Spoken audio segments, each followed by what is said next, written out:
Guess what, dear Scorpio? I'm excited to share this with you. First of all, Happy New Year. Secondly, it's not your job to fix everybody else's life. It's not up to you to go around figuring out who needs what and how to fix their life. And I say this because sometimes you are in denial of the fact that everyone is making their own decisions. I'm not saying their decisions are right or wrong, good or bad. It's not about that.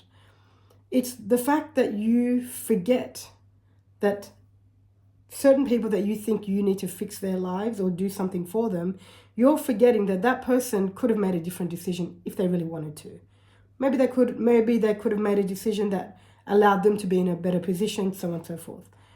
But I'm not saying this from a space of too bad, there's nothing you can do about it. I don't want to come across that way. What I want to get at is you need to focus on the decisions that you're making yourself and not let this year be about how you can fix the lives of others when they could have made decisions that were different.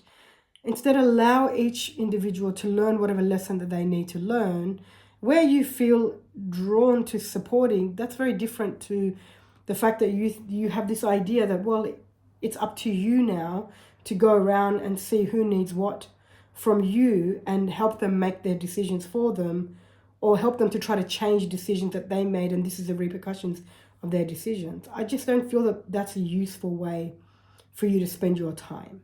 I also want to suggest for the Scorpios, in particular for the next 2 to 3 days, to sit back and take as much rest and recovery as you possibly can. Then you'll be able to get up and start to focus on the moves and decisions you want to make moving forward in your life.